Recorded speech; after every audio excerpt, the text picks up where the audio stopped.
اعوذ باللہ من الشیطان الرجیم، بسم اللہ الرحمن الرحیم۔ الحمد للہ رب العالمین، والصلاة والسلام علی سید المرسلین وخاتم النبیین، اما بعد۔ صحیح بخاری، باب کتاب بدء الخلق، حدیث نمبر 3269، اردو ترجمہ۔ ہم سے اسماعیل بن ابی اویس نے بیان کیا، کہا مجھ سے میرے بھائی عبد الحمید نے بیان کیا، انہوں نے کہا ہم سے سلیمان بن بلال نے، ان سے یحییٰ بن سعید نے، ان سے سعید بن مسیب نے، اور ان سے حضرت ابو ہریرہ رضی اللہ عنہ نے بیان کیا کہ رسول اللہ صلی اللہ علیہ وسلم نے فرمایا، جب کوئی تم میں سے سویا ہوا ہوتا ہے تو شیطان اس کے سر کی گدی پر 3 گرہیں لگا دیتا ہے خوب اچھی طرح سے، اور ہر گرہ پر یہ افسون پھونک دیتا ہے کہ ابھی بہت رات باقی ہے، پڑا سوتا رہے۔ لیکن اگر وہ شخص جاگ کر اللہ کا ذکر شروع کرتا ہے تو ایک گرہ کھل جاتی ہے، پھر جب وضو کرتا ہے تو دوسری گرہ کھل جاتی ہے، پھر جب نماز فجر پڑھتا ہے تو تیسری گرہ کھل جاتی ہے، اور صبح کو خوش مزاج اور خوش دل رہتا ہے، ورنہ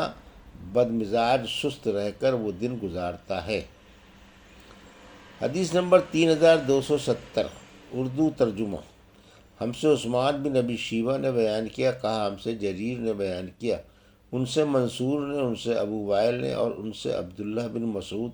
رضی اللہ عنہ نے بیان کیا کہ میں حاضر خدمت تھا تو نبی کریم صلی اللہ علیہ وسلم کے سامنے ایک ایسے شخص کا ذکر آیا جو رات بھر دن چڑھے تک پڑا سوتا رہا ہو۔ آپ نے فرمایا کہ یہ ایسا شخص ہے جس کے کان یا دونوں کانوں میں شیطان نے پیشاب کر دیا ہے۔ حدیث نمبر 3271، اردو ترجمہ۔ ہم سے موسیٰ بن اسماعیل نے بیان کیا، کہا ہم سے حمام نے بیان کیا، ان سے منصور نے، ان سے سالم بن ابی الجعد نے، ان سے قریب نے، اور ان سے ابن عباس رضی اللہ عنہ نے، نبی کریم صلی اللہ علیہ وسلم نے فرمایا، جب کوئی شخص اپنی بیوی کے پاس آتا ہے اور یہ دعا پڑھتا ہے، اللہ کے نام سے شروع کرتا ہوں، اے اللہ ہم سے شیطان کو دور رکھ، اور جو کچھ ہمیں تو دے اولاد اس سے بھی شیطان کو دور رکھو۔ پھر اگر ان کے یہاں بچہ پیدا ہوتا ہے تو شیطان اسے کوئی نقصان نہیں پہنچا سکتا۔ حدیث نمبر 3272، اردو ترجمہ۔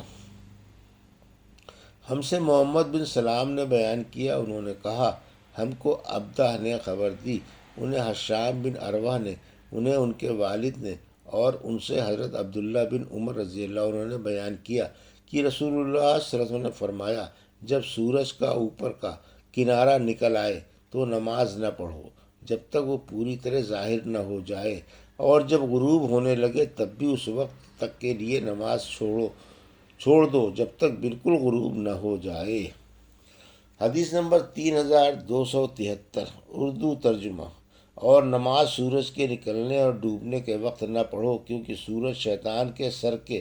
یا شیطانوں کے سر کے دونوں کونوں کے بیچ میں سے نکلتا ہے۔ عبدہ نے کہا میں نہیں جانتا حشام نے شیطان کا سر کہا یا شیطانوں کا۔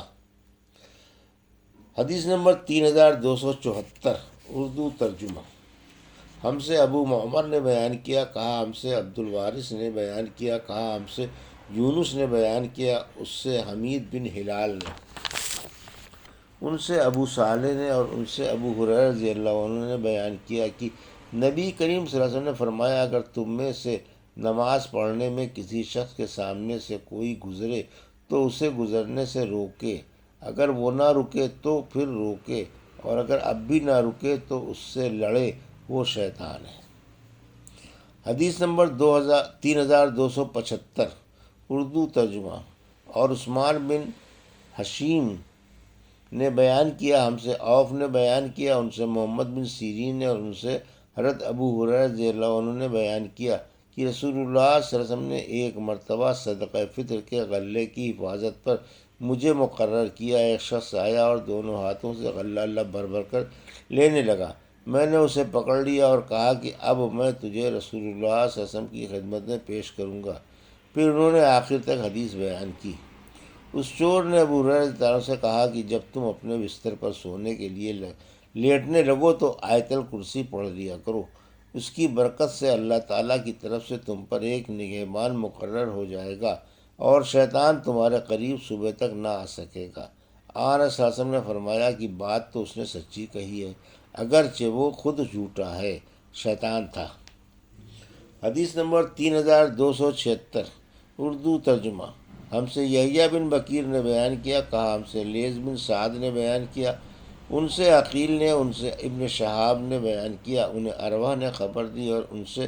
ابو ہریرہ رضی اللہ عنہ نے بیان کیا کہ رسول اللہ صلی اللہ علیہ وسلم نے فرمایا، تم میں سے کسی کے پاس شیطان آتا ہے اور تمہارے دل میں پہلے تو یہ سوال پیدا کرتا ہے کہ فلاں چیز کس نے پیدا کی، فلاں چیز کس نے پیدا کی، اور آخر میں بات یہاں تک پہنچاتا ہے کہ خود تمہارے رب کو کس نے پیدا کیا۔ جس کسی شخص کو ایسا وسوسہ ڈالے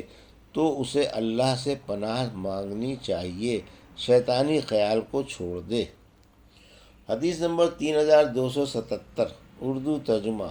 ہم سے یحییٰ بن بکیر نے بیان کیا، کہا ہم سے لیث نے بیان کیا، ان سے عقیل نے بیان کیا، ان سے ابن شہاب نے، ان سے تیمیم نے کہ مولا ابن ابی انس نے بیان کیا، ان سے ان کے والد نے بیان کیا کہ ابو ہریرہ رضی اللہ عنہ یہ کہتے سنا تھا کہ رسول اللہ صلی اللہ علیہ وسلم نے فرمایا، جب رمضان کا مہینہ آتا ہے تو جنت کے دروازے کھول دیے جاتے ہیں، جہنم کے دروازے بند کر دیے جاتے ہیں اور شیاطین کو زنجیروں میں کس دیا جاتا ہے۔ حدیث نمبر 3278، اردو ترجمہ۔ ہم سے حمیدی نے بیان کیا، کہا ہم سے سفیان بن عینیہ نے بیان کیا، ہم سے عمرو بن دینار نے کہا کہ مجھے سعید بن جبیر نے خبر دی، کہا کہ میں نے ابن عباس رضی اللہ تعالیٰ عنہ سے پوچھا، نوف بقالی کہتا ہے کہ خضر کے پاس جو موسیٰ گئے تھے وہ دوسرے موسیٰ تھے، تو انہوں نے کہا کہ ہم سے ابی بن کعب رضی اللہ عنہ نے بیان کیا، انہوں نے رسول اللہ صلی اللہ علیہ وسلم سے سنا، آپ فرما رہے تھے کہ موسیٰ علیہ السلام نے اپنے رفیق سفر یوشع بن نون سے فرمایا کہ ہمارا کھانا لا۔ اس پر انہوں نے بتایا کہ آپ کو معلوم بھی ہے جب ہم نے چٹان پر پڑاؤ ڈالا تھا تو میں مچھلی وہیں بھول گیا اور اپنے ساتھ نہ لا سکا، اور مجھے اسے یاد رکھنے سے صرف شیطان نے غافل رکھا، اور موسیٰ علیہ السلام نے اس وقت تک کوئی تھکن معلوم نہیں کی جب تک اس حد سے نہ گزر لیے جہاں کا اللہ تعالیٰ نے حکم دیا تھا۔ حدیث نمبر 3279، اردو ترجمہ۔ ہم سے عبداللہ بن مسلمہ نے بیان کیا، ان سے امام مالک نے بیان کیا، ان سے عبداللہ بن دینار نے بیان کیا، اور ان سے حضرت عبداللہ بن عمر رضی اللہ عنہ نے بیان کیا کہ میں نے رسول اللہ صلی اللہ علیہ وسلم کو دیکھا کہ آپ مشرق کی طرف اشارہ کر کے فرما رہے تھے کہ ہاں، فتنہ اسی طرف سے نکلے گا جہاں سے شیطان کے سر کا کونا نکلتا ہے۔ حدیث نمبر 3280، اردو ترجمہ۔ ہم سے یحییٰ بن جعفر نے بیان کیا، انہوں نے کہا ہم سے محمد بن عبداللہ انصاری نے بیان کیا، انہوں نے کہا ہم سے ابن جریج نے بیان کیا، انہوں نے کہا کہ مجھے عطا بن ابی رباح نے خبر دی اور انہیں حضرت جابر رضی اللہ تعالیٰ نے خبر دی کہ نبی کریم صلی اللہ علیہ وسلم نے فرمایا، رات کا اندھیرا شروع ہونے پر یا رات شروع ہونے پر اپنے بچوں کو اپنے پاس گھر میں روک لو، کیونکہ شیاطین اسی وقت پھیلنا شروع کرتے ہیں، پھر جب عشاء کے وقت میں سے ایک گھڑی گزر جائے تو انہیں چھوڑ دو، چلیں پھریں، پھر اللہ کا نام لے کر اپنا دروازہ بند کرو، اللہ کا نام لے کر اپنا چراغ بجھا دو، پانی کے برتن اللہ کا نام لے کر ڈھک دو اور دوسرے برتن بھی اللہ کا نام لے کر ڈھک دو، اور اگر ڈھکن نہ ہو تو درمیان میں ہی کوئی چیز رکھ دو۔ یہ تھی صحیح بخاری باب کتاب بدء الخلق کی حدیث نمبر 3269 سے 3280 کا اردو ترجمہ جو ابھی آپ نے سماعت فرمایا۔ اللہ سے دعا ہے کہ اللہ ہمیں ان حدیثوں کی صحیح سمجھ عطا فرما اور ان پر عمل کرنے کی توفیق عطا فرما، آمین یا رب العالمین۔